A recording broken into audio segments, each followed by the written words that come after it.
the LaxFactor podcast.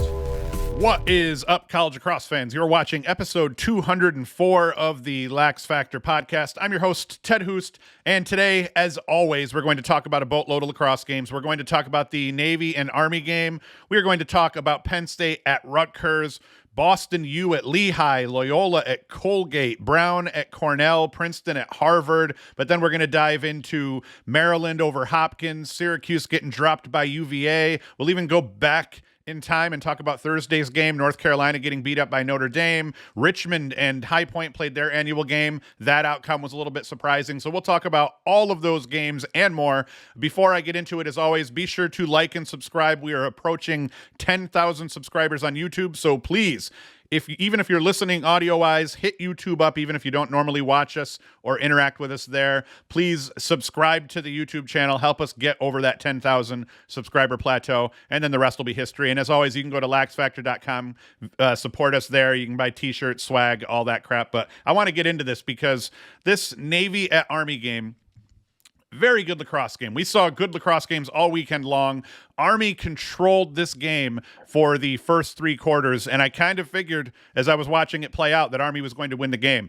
But Navy and Lax Twitter's favorite, Xavier Arline, he tied the game up at 8 just 2 minutes and 3 seconds into the fourth quarter off a sick dodge from X up that left side, sticking a no-look backhand. He then goes on to assist Henry Toker about 2.5 minutes later, this time a no-look feed from X to the doorstep of the crease, and that gave Navy their, not their first lead of the game, but a lead with not a whole hell of a lot of time left. Navy would go on to score another goal to take a 10-8 lead, but then Army would go on a run of their own, 3 goals at that to take the lead back. Brendan Nickturn, he scored his third goal of the game to start the run, a nice speed dodge from the right wing to the inside of the field, stuck it on the run, off stick, beautiful shot. Army would finish that 3-goal run and take the lead 11-10 thanks to Danny Kabasi dodging from X up the left side, took an odd bounce into the upper corner, but a goal nonetheless, and Army took the lead back. And I do know it's Kilbasa, but I grew up with a family that for some odd reason called Kilbasa Kabasi, so I can't help myself but call him Danny Kabasi because I just think that sounds funnier. And then Nick Cole for Navy, he scored his second goal of the game with 1:57 left to even things back up at 11s, and that resulted in overtime. Now, we had a couple of OT games that we'll get to talk about coming out of the Patriot on Saturday. This one ended with a Jack Sweeney man-up goal, his only point in the game, assisted by Max Hewitt, and Navy took the W this year in this must-watch rivalry. Navy got much more depth in scoring overall than Army did. Arline was 2-2. Great game. That's kind of his breakout game here since he's played very limited minutes overall this season. Cole was 2-2. Dane Swanson was 1-3. Patrick Shalniak 3 goals. And man, that Skalniak kid, he's a tall, lanky dude, but that dude can dodge. He is a slippery dodger as he kind of dodges from out top down the alleys and everything like that. He's a good-looking midfielder. Army's offense, they struggled all day against Navy's defense, but it wasn't an off-the-page kind of defensive effort. They were simply quiet and effective all day long, Navy's defense was. They held Brendan Nickturn to 3 goals and a helper. Some would say, well, holding a dude to a hat trick and an assist doesn't sound like limiting his output, but the reality is Nickturn is ridiculous, and holding him to 4 points in a close game like this, especially a 1-goal game, that is a huge accomplishment. And because he had some chances at the end of the game in regulation to win it and missed both of those shots because they were lightly contested, not heavily contested shots, but a defender was in the region near his hands. He sailed both of those shots. One of them actually a dodge from upright. That it was his signature dodge from X up the right side, shooting while on the run, fading away, whatever. But he loves sticking that corner. And the first shot he took to end regulation missed wide, but it only missed that corner by probably about 6 inches or so. And then the second one, he sailed over top of the goal. The biggest stat line overall in this game, and there's going to be a trend developing in this show with this stat line showing up, Wyatt Schupler, All-American keeper, usually solid as a rock. He makes only 3 saves against 12 goals in this game. He did not have a good day, and Schupler is a kid that's pretty traditionally plays solid week in and week out. His defense didn't help him all that much, but he just wasn't seeing the ball. I'd almost say it's kind of a relief to Army, though, because despite how poorly Schupler played, they're still in this game to the end, despite kind of not wanting to lose it and losing it. They're still in it all game long, and Schupler played terrible. It is not likely that you will see Schupler play that bad again the rest of the season. Slim, very slim. Pat Ryan, Navy's keeper, he outplayed Schupler by a fairly large margin in this one. If we get into the statistics down here, we see Pat Ryan, he's 50% between the pipes, 11 for 11, and Schupler literally 3 saves against 15 shots. That is rough. So that's the loss for Army. If Schupler just plays a below average game, Army wins this game. But he played well below average on the day. Navy did incredible offensively. Did a great job getting solid looks against a very tough Army defense. And that ends up being the ball game. If we just wanted to rip through the stats quick, the losing team, their effort, Brendan Nichtern 3-1. And then you see they just didn't get a lot of depth in terms of quality point production. Reese Burke, he's looked good all season. He goes 2-1. Paul Johnson 2-0. Jacob Morin 2-0. But, just not getting enough scoring down the roster. And then you end up looking at Navy here.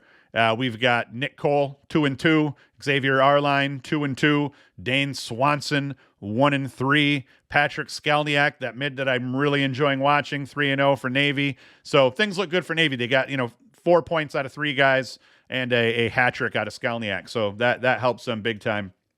They also split at the dot. Nate Hammond did a good job at the faceoff dot.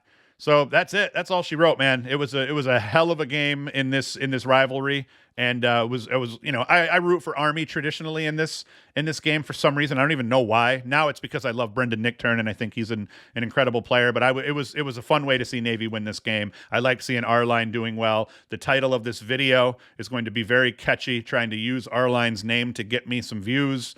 If you're viewing, you'll already know what the title is, but I think I'm going with something to the effect of Arline QBs or quarterbacks Navy to victory over Army. It'll be something dope like that. But that's it. Let us ditch this one. Let us get into yet another incredible game, another overtime game. We have Penn State at Rutgers. I fully expected Rutgers was going to wax Penn State, but nope. Penn State gave Rutgers quite the scare on Saturday. Penn State, not very good. Just 3 wins in the season. Rutgers came into this game 11-2, very solid resume, but a loss to Penn State to end their regular season. That would sting a little bit, even though they still have the Big Ten tournament following up now. Penn State, they took their largest lead of the game, 12-9 with 7:01 left in the third. A Mac Costin goal, simple dodge from the high wing, 2-man game, simple pick. Costin gets the edge on his guy, stuck it off the carpet. From there, Rutgers would claw back to within a goal, but Penn State would answer and extend that 1-goal lead back to 3 goals with 10:42 left to play in the game. This time, Mark Sickler from Canyon Birch as the shot clock was winding down. I think there was about 3 seconds left on the shot clock, but the whistle blew, and the goal was good. But good teams, they find a way to win in the games they're supposed to win. So Rutgers went to work scoring the game's final 4 goals. Shane Knobloch to Ronan Jacoby made it a 2-goal game with 6:37 left. That started the run. Oddly enough, Cameron scored on a quick stick on the crease. Ball crossed the goal line, but took a sharp bounce back out of the cage, but Knobloch ended up with the rebound. He feeds Jacoby, and Jacoby laced one to the upper 90 to start that run. The game-tying goal came with just 8 seconds left in the game. Ross Scott, unassisted. He worked a shorty down that right alley, dodged, redodged, the whole time trying to avoid the pole. He'd come down the right alley, roll back in to try to get a shot off, but that adjacent pole was right there to help.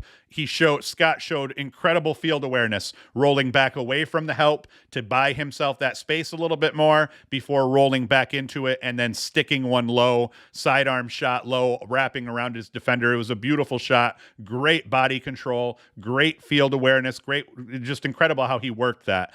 Game-winning goal.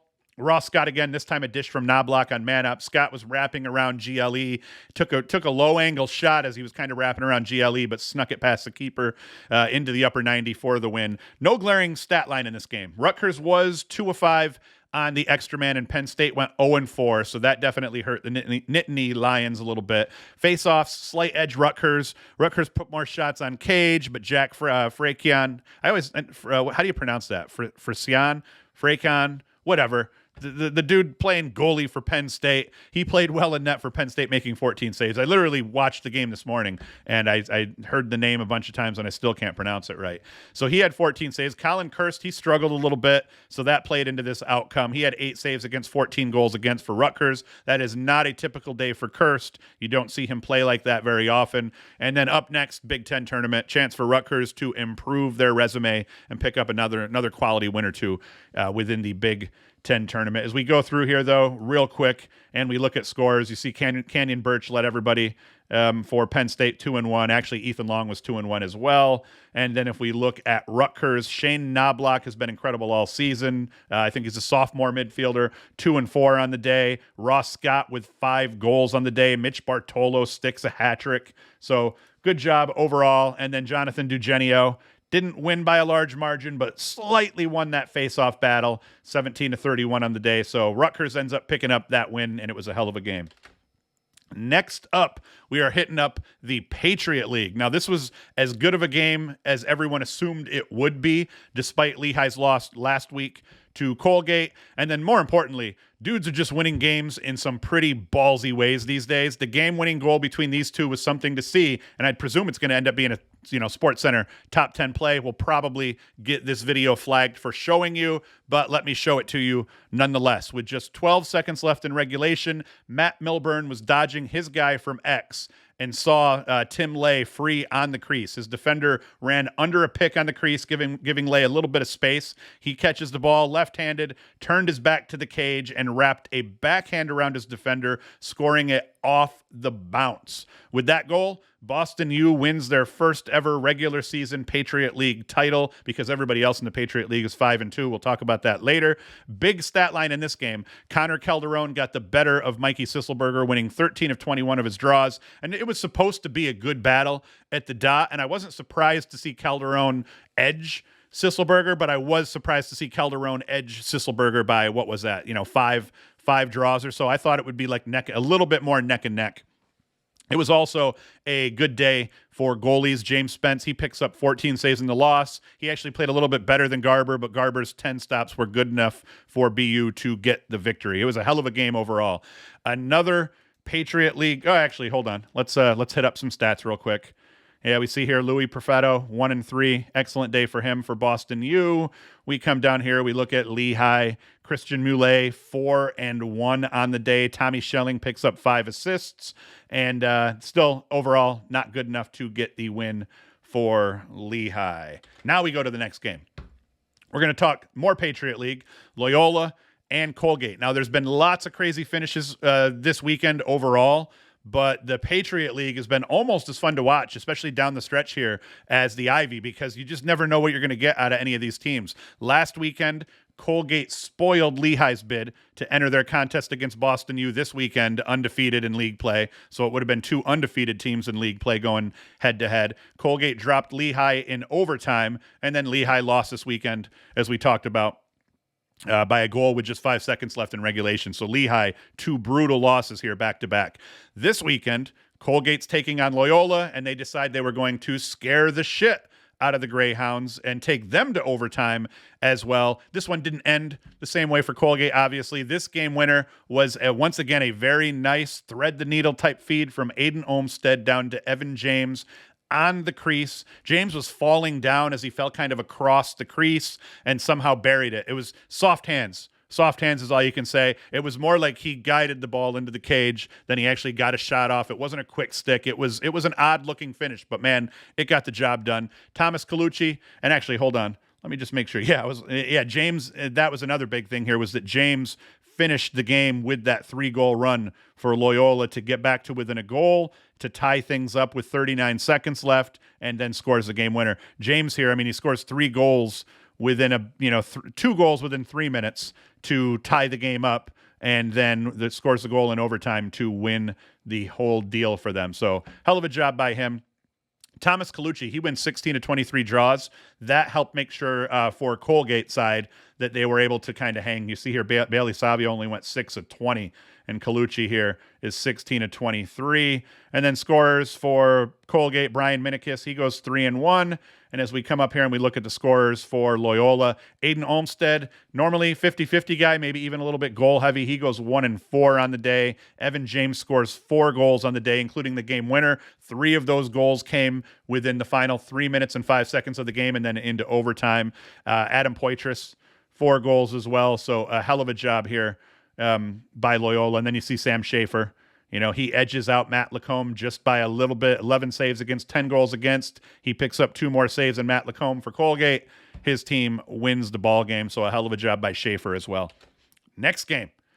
The next game, and we're going to continue with this trend of goalies winning games for their teams this weekend. Brown at Cornell. Connor Theriault put Brown on his back and stopped 24 shots against the Big Red, helping propel Brown to their 3rd consecutive win over a ranked opponent. Now that Syracuse is tanked and they're done, I am now hitching my wagon to Cornell. So I watched this game. I was hoping Cornell was going to do well and win this game because I'm now a Cornell fan through the rest of the season and hopefully into the playoffs for them. But didn't work out here. Now, Brown started the season 5-1 before dropping 3 straight to Harvard, UMass, and Princeton. 3 solid lacrosse teams. But now they're the winners of 3 straight over-ranked opponents. They beat number 13 Penn, they beat number 10 Yale, and they beat number 8 Cornell. Now, in each of those wins, their margins are spreading here. So Brown's playing better and better. I believe they beat Penn by a goal. I believe they beat Yale by 2 or 3, and now they beat Cornell by 5, proving the Ivy League is just fucking crazy overall. And there's not much else to say about this one. Between Brown's defense making sure time and room shots were tough to come by for Cornell, and then Theriault was there to bail his pals out when needed. Cornell barely had a chance because they started this game down 6-0. I think Cornell missed their first 17 shots, and as Cornell either couldn't put a shot on cage or Theriault, I think over the course of that 6-0 run, I think he had 7 saves. And Cornell missed all 17 of their shots, partly thanks to those saves. It was over. You know, they're down 6-1, and they never were able to claw back into it. They did get a little bit closer. You can see here, they were down 6-0. They did get it back to 6-4 before Brown answered again, and then they kind of tried to chip back, but, you know, Brown was too much overall. Devin McLean, he continued his success with 4 goals and a helper, while teammate Brian Antonelli put up an identical stat line. Piatelli, lone bright spot for Cornell on offense. He puts up 5 goals in the loss, and the Ivy League, it's totally up in the air here. I'm not even going to prognosticate here because in the end, their RPIs are all so high, they could very well send 3, maybe 4 teams to the tournament. So this isn't a league where it's like whoever wins the league gets in and that's it. The Ivy is going to send multiple teams. I think it's almost guaranteed the Ivy sends 3 teams, and that just depends on how they'll finish off next weekend and then go into the Ivy League tournament, what everybody does. But it's possible, thanks to the RPI, even if we don't like it, that the Ivy could send 4 teams this year. It's pretty bonkers. Another Ivy League contest here. Princeton at Harvard, and once again, the stat line that stands out in this game, and I only watched about 10 minutes of the game overall, it was the goalie battle. Princeton keeper Eric Peters, he's only been below 56% 3 times this season. In each of those games, he was below 48% is what the number was. 56% is what he's been above beyond that. He was 29% in their win over Penn. They still won despite him having a rough outing. He was 48% in their loss to Yale, and he was 37% in their loss to Harvard on Saturday. Now, Princeton doesn't necessarily live and die based on Peters' play, but it's pretty damn close here. Like, you look at some of the games this kid has had, and he's just been absolutely incredible for Princeton all year long. All-American season almost for sure. It'd be a travesty if this kid wasn't an All-American this year. Meanwhile, Harvard keeper Kyle Mullen, he made 18 saves. Oh, wait, so more. I totally forgot to tell you why Peters was important here. So despite Peters' incredible season so far, he was 37% in that loss. He only made 11 saves against 19 goals against. Not a typical outing at all for him. Meanwhile, Harvard keeper Kyle Mullen, he made 18 saves against just 16 goals against. He won the goalie battle by a lot, and then Mullins picks up the W in this game. Now, the goalie battle in this one, it wasn't close, but let's not count Peters' out yet, as these guys could potentially meet again in the Ivy League tournament, maybe even in the tournament. And Peters is more than capable of getting revenge in this one. So I once again, like I said with Army and Schupler, it's almost as if, well, Army could say our goalie had the worst game he's going to have all year, and he's probably not going to play that bad again, and we were still in this game. I feel Princeton probably feels similar in that way here. Let's see. But in the end, Harvard, they played much better. They much better game overall offensively. They got higher quality looks. They made an All-American goalies day really, really bad. Credit Austin Madronik. His 2 goals late in the fourth coming just 6 seconds apart, actually. I actually didn't think that was proper when I watched it in the scorebook, but then when I kind of went back and rewatched some of the highlights, I saw it was, in fact, true. So he broke a 15-all tie, gave the Crimson a 2-goal lead with just 5:09 left in the fourth quarter. Sam English, he'd get one back just inside 4 minutes, but then Sam King and Hilson Rath, they'd put Princeton out of their misery, and they end up winning this game. As we look at what the losing team did from a points perspective, Chris Brown has continued to look good. He's 2-3 on the day. Alex Slusher, incredible attackman, great finisher. He's 4-0 on the day. The face-off battle. Tyler Sandoval, he did manage to eke out some wins. He was 18-35. And, but, this 2-man duo here, mostly it was Cucciarello. Stephen, I might have butchered your name, man. I'm sorry. He's 15-28, though, so they did well enough in terms of keeping that face-off battle close that they end up winning this game. As you look at Peter's stats down here, that's just a brutal stat line for him. And that's it. That's all we're going to talk about on that one. We are going to move on. And now I'm out of kind of my prepped stuff. So now you guys are kind of looking at the scorebooks with me, and we're going to kind of ramble through here. Maryland, this one wasn't close. You see here, Maryland jumps out to a 4-0 lead, 6-1 lead, 8-1 lead, and then Hopkins would start getting some goals here and there. But the moral of this story, Maryland's up 12-4 at the half. Hopkins had a decent second quarter, goes 10-0 over the course of the third quarter. They take their foot off the gas, don't score anything in the fourth, but 22-7.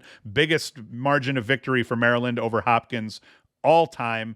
They're 12-0 in the regular season, 5-0 in the big. I mean, Maryland has just been playing incredible ball all year. Logan Wisnauskas, 5-3, 8 points on the day. Maliver, 1-4. Keegan Kahn, 4-1. Owen Murphy got a bunch of burn against his former team. He's 4-1 on the day. Luke Weirman continued his dominance at the dot, 17 of 27 with 9 GBs and yet another goal. So Weirman, I mean, I just like looking at Weirman's stat line. That's a pretty sweet picture that they put up there. I like looking at Weirman's stat line because he's been very impressive. We sit here and we look at it. 8 goals, 3 helpers, and he has won 57% of his draws. Actually, 8 goals and 4 helpers, and he's won 57.7% of his draws. That's just an incredible stat line. He's taken the ball away 7 times, 47% shooting. Like, do you get any more efficient? Oh, that's actually over his career, guys. I'm an idiot. He's 8-3 on this season, and I don't really how, and he's 66% at the dot. So I'm a moron. Sorry for those listening. Those watching could see where I made my mistake here. But yeah, 7 goals, 3 helpers on the season. Even though I think that's wrong too, because I don't think that includes this. Who knows? It's telling me his season stats are 8-3. In terms of 8 goals, 3 assists. I'm going to take a sip of water and regroup. All right, so that's it. Maryland beat up on them. Let's talk about another game here that I don't really want to talk about, but Syracuse loses to Virginia 21-15. UVA, they jump out to a 6-3 lead. Cuse kept scrapping, man. It was 12-7 at the half, and UVA just too much overall. Cuse didn't give up, though. Kept scoring right through to the end to make it a little bit more reasonable, picking up 2 goals over the course of the fourth quarter. Tucker Dordovic, he played well overall. Let's look at Virginia's stat line first. Jeff Connor, one of the most underrated, and they said it in the broadcast, Clark did, one of the most underrated players in the country. He has been playing that way for Virginia. The midfielders looked incredible, dodging from all over the field, from X, taking advantage of short stick matchups everywhere he can. Super productive game here. Super, super productive. 4 goals, 3 helpers, 7 points off just 6 shots. Only 1 TO, but he got it back with a forced caused turnover. Matt Moore, he flipped Connor's stats. He goes 3 and 4 on the day. And once again, insanely productive day for Moore. 10 shots, puts up 3 goals and 4 helpers. That was great. Connor Schellenberger, 2 and 1. Dixon, 3 and 0. Schutz, 2 and 1. Only bright spot for Cuse here is they give up 2 goals and a helper to the last season's number 1 recruit, or this season's number 1 guy, young guy. And they have the number 1 recruit coming in next year. And I don't know, man. Not a whole lot to say other than I will give Syracuse credit. They play their balls off. They're just lacking depth. They're banged up. That talent that they have within their depth has hurt. One bright spot, too, was Buttermore lately. It's a shame that Buttermore wasn't healthy for his entire career for Syracuse, because that kid has looked really good their last couple of games.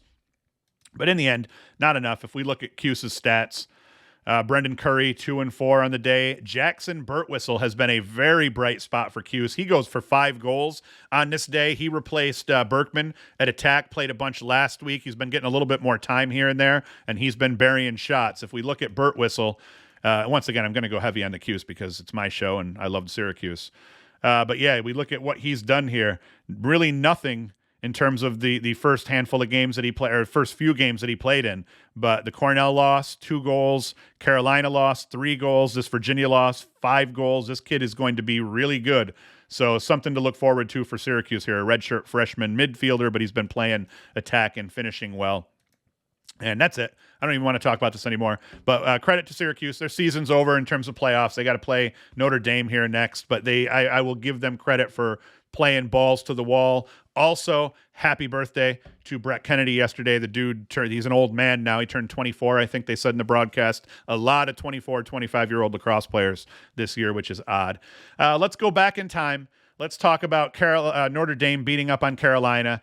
You know, that first quarter and the first half, pretty close, but it was that third quarter, 5-zip third quarter, where we see Notre Dame go on this run for starting 7:28 in the second. Jake Taylor scores from Pat Kavanaugh to tie the game up, and then they go on to just score a boatload of goals. What was this run? It was 9-goal run for Notre Dame to give them an 11-3 lead. Nick Harris finished that run off for Notre Dame, and in the end, I mean, they just beat up on North Carolina over the course of that second half. As we kind of look at player stats, let's get in here. Yeah, Lance Tillman, 2 and 1. Chris Gray held to 1 and 2 off 10 shots. A hell of a job by that Notre Dame defense.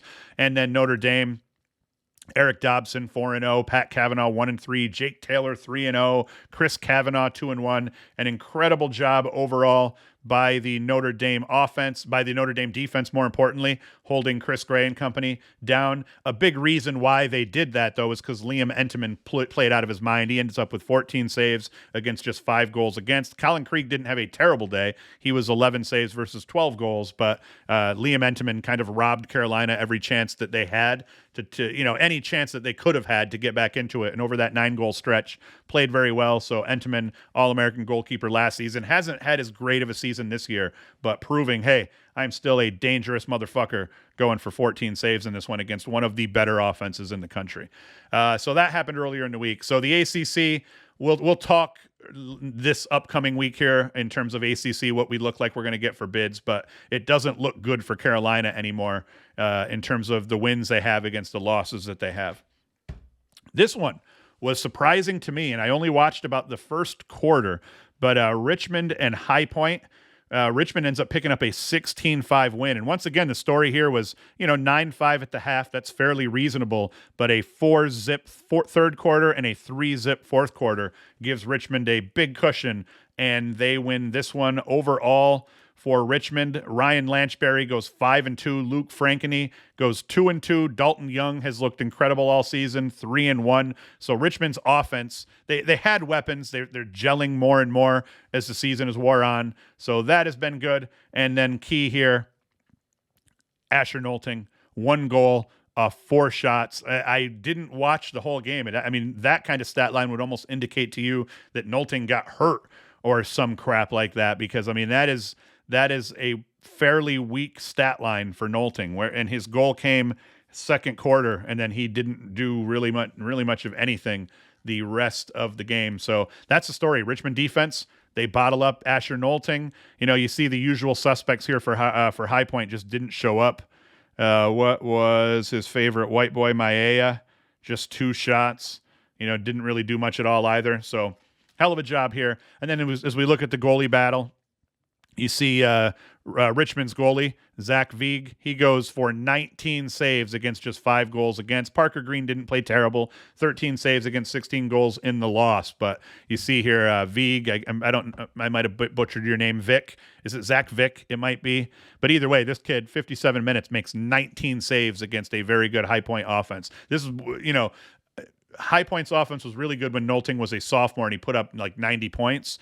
I think this may be the best High Point offense I've seen. These guys have gelled, played well all season, despite not having necessarily as much talent. Last year's High Point offense was really good as well, but I've enjoyed watching them play this year thus far. All right, let's get off of this one, and we're going to talk about Hobart and LIU. They play an absolute just barn burner here. LIU had a 2-goal edge at the half, but a 6-1 third quarter. Hobart outscored LIU 6-1 over the third quarter, that is, and that ends up giving them a 3, get back in it. It ends up giving them a 3-goal edge. They exchange goals throughout the fourth, and that is the ball game. It did take Hobart was up 21-14 at one point before LIU kind of went on a run to get back to within 2 goals, and then Chad Bach scores the backbreaker, 1:37 left in the game from Ryan Archer. As we look at the stats in this one, Richie LaCalandra went off, 3 goals, 6 helpers. Blake Bellin, 4 and 4. Sean Bull, 8 goals. So, you see a very top-heavy scoring attack here out of LIU. And it was pretty much the same here, except you'll see a little bit more depth in the scoring for Hobart. But Ryan Archer goes 3 and 6. Derek Madonna, 6 and 2. Anthony DeTellis, 5 and 1. Tommy Mott, what did Tommy Mott end up with? 2 and 1. He was a little quiet. Will Mark, though, 13 saves against 22 goals against. It was not a great day for goalies. And then Kevin Holtby goes 11 saves against 19 goals against. But Hobart picks up that win. So that was a pretty high-scoring game. A lot of high-scoring games this weekend. Now we'll get into just kind of quick hitters. Mount St. Mary's, they get dropped by Bryant. I really just wanted to cover this one because I wanted to see what Bryant's scoring looked like. Logan McGovern, 2 and 3. Mark O'Rourke, 4 and 1. Bryant improves to 5 and 7 on the season. If we look at the goalie battle here, because I got to start paying attention to these guys now. It hasn't been a very exciting league. Nothing to write home about here. Caraccioli. I can never pronounce Bryant's guys' names. Bryant has some of the craziest names in the game. Just like Albany has the craziest team photos, you rip through that Bryant roster, you're going to see some names you cannot pronounce. So that's that one. Georgetown, they beat up on St. John's badly to improve to 12 and 1. That was expected. Dylan Watson, 4 and 1. TJ Haley, 3 and 2. So that was a hell of a job here. What do we got in cage for them? McElroy got a little bit of time. Scarfenberger, he goes for 7 saves, 3 goals against. Not much to see there, folks. Drexel and Delaware played a 1-goal game. Delaware pulling out. Pulling out never works, guys. Kids, never pull out. Or no, don't count on pulling out. Yeah, that's what we got to say. Delaware improves to 8 and 5 in the 16-15 win. Here we have Ty Kurtz, 8 goals and a helper. JP Ward, 3 and 3. Mark Beta, 1 and 4. So they played crazy in terms of their goalie battle. Not a great day for goalies. So that's it. What do we do at the face-off dot here for Delaware? It was kind of even here. Delaware did get the edge here. Logan Primtage. Not sure how to pronounce that. Sorry, bro. 56% at the dot. Yeah, that's all right. Denver, they beat Providence. You can tell I'm starting to lose interest in talking about some of these games deeper down here. I just wanted to see once again what happened here in the scoring. Denver beat up on Providence. That was expected. They improved to 8 and 5. Silstrop, 3 and 1. Jack Hanna, 2 and 1. So, that's not too bad. Simmons, 1 and 1. Not the scoring that you would have thought, but they went deep into it with the beatdown fully in effect. Jacksonville waxed Mercer. Once again, I'm only checking this out so I can see what they did scoring. Jacob Greiner, 2 and 4. Waldbaum, 2 and 2. So that's interesting. Robert Morris beat Air Force by a goal, I see here. And once again, I only wanted to see what guys did. Brandon Dodd goes 5 and 3 on the day. What was the story for the goalies? There you go. Nate Randall, 14 saves, 10 goals against. He wins the goalie battle. Robert Morris wins the game, improves to 7 and 5. A little bit down year there for Bobby Moe. Hofstra's been rough all year, but they played well against UMass. 13-9 in favor of UMass. No crazy scorers here. But Matt Note for UMass ends up with 15 saves on the day against just 9 goals against, and they get the win. And then today's games here, we've got Yale at Albany, Albany at Yale. I got to hit up Terry Foy and ask him why have they drawn the line in the sand and reversed course on us and always list the home team first. Albany traveling and playing Yale. Albany, it doesn't matter. Albany's just got to make the America East tournament and win it, and they can get in despite their terrible record. Yale sitting at 7-3. They want to win this game by a convincing margin to keep the RPI up for the Ivy. So that'll be big. And then we got Ohio State hosting Michigan at the Shoe. And it's going to be Jack Myers and Jackson Reed against Josh Zuwada and Michael Boehm. He's played great all season as well. So that'll be an exciting game to watch. I think Ohio State's going to take it by 3 to 5 goal margin. But, Michigan has been tough. Much improved Michigan team this year, partially thanks to Boehm here. Because, everyone knew Zuwada was going to put up 70 plus points on the season. But the supporting cast was what I was wondering about with Michigan. And they've played well. Now, granted, I say they've played well. Michigan started out 7-0 and now has lost 6 straight. So once they started playing a tough schedule, that's what it looks like here for them. But still, it's still an improved team, and they're going to feel much better about this season than they did about last season. So that's it. Holy crap. 36 minutes. I got crap to do today, and I still got to cut this up. So I'm going to get the hell out of here. I missed Thursday because we didn't have power. I keep missing the Thursday show. I'm going to try to do the Thursday show this week, but I will be definitely back for a Sunday show next weekend to recap the Saturday. We got some tournament stuff going on and crap like that. So that is all. I'm going to shut the hell up here as always. Thank you for watching. Thank you for listening. Be sure to subscribe. Be sure to share the show. You can go to LaxFactor.com or whatnot to get a t-shirt. Support us that way. And that is it. I will talk to you next week. And Hoost is out.